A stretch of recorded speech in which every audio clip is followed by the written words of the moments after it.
오늘의 해외 주요 뉴스를 백유연 기자가 전해드립니다.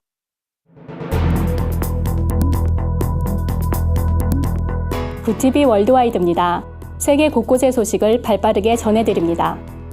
필리포 그란디 UN 난민기구 대표가 이탈리아 해안에서 난민을 구조하고 있는 NGO가 자랑스럽다는 성명을 발표했습니다.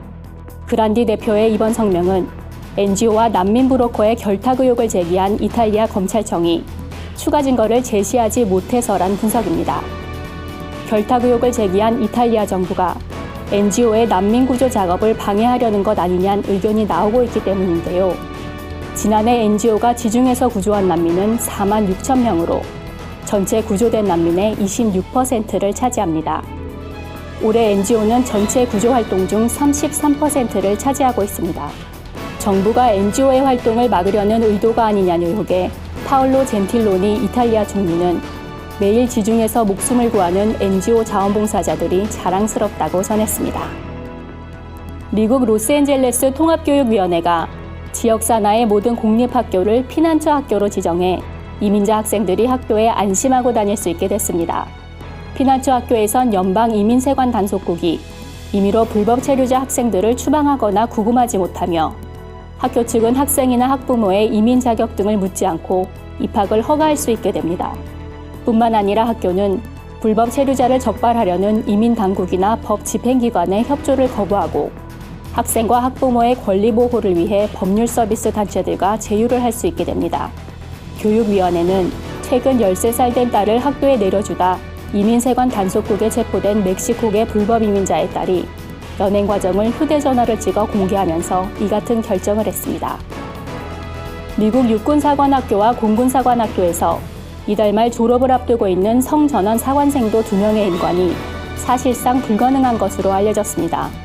이들은 지난해 6월 애슈턴 카터 국방부 장관이 성전환자의 군입대 금지 규정을 철폐하면서 사관상도가 될 수 있었습니다. 문제는 성전환자의 군부대 배치와 복무 절차 등에 관한 규정이 마련되지 않아 현재로선 성전환자 사관생도의 임관이 불가능하다는 겁니다. 신시아 스미스 육군사관학교 대변인은 졸업을 앞둔 성전환자 사관생도 1명은 졸업을 하더라도 임관하지 못할 것이라 말했습니다. 알렌 헤리티지 해군사관학교 대변인 역시 같은 뜻을 전했습니다. 이탈리아에서 바티칸 근처 길거리에 프란치스코 교황과 도널드 트럼프 미국 대통령이 키스하는 실물 크기의 벽화가 발견돼 이목이 집중되고 있습니다.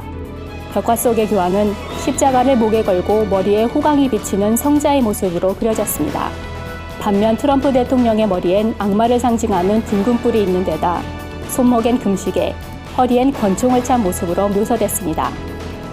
특히 프란치스코 교황의 흰색 핫 속의 메인띠에는 선은 악을 용서한다는 글귀가 적혀 있어 이목이 집중되는데요.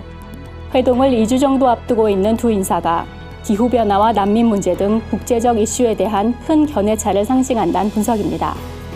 교황과 트럼프는 오는 24일 바티칸에서 만날 예정입니다. 러시아 법원이 교회에서 포켓몬고 게임을 하는 동영상을 인터넷에 유포시킨 루슬란 소콜롭스키에게 징역 3년 6개월에 집행유예 3년을 선고했습니다. 법원은 소콜롭스키의 행동이 기독교를 모욕하고 러시아 정교에 대한 증오심을 조장했다며 유죄 판결의 이유를 밝혔습니다. 문제가 된 동영상은 지난 8월 유튜브에 올라왔는데요. 소콜롭스키는 예카테린부르크의 정교회인 피해 성당에서 게임을 하며 교회 성가를 흉내낸 비서고와 기독교를 비웃는 언어도 사용하고 있습니다. 소콜롭스키는 이전에도 사회적, 종교적으로 증오심을 조장하는 동영상을 유튜브에 8차례 올렸습니다. 구티비 뉴스 백유연입니다.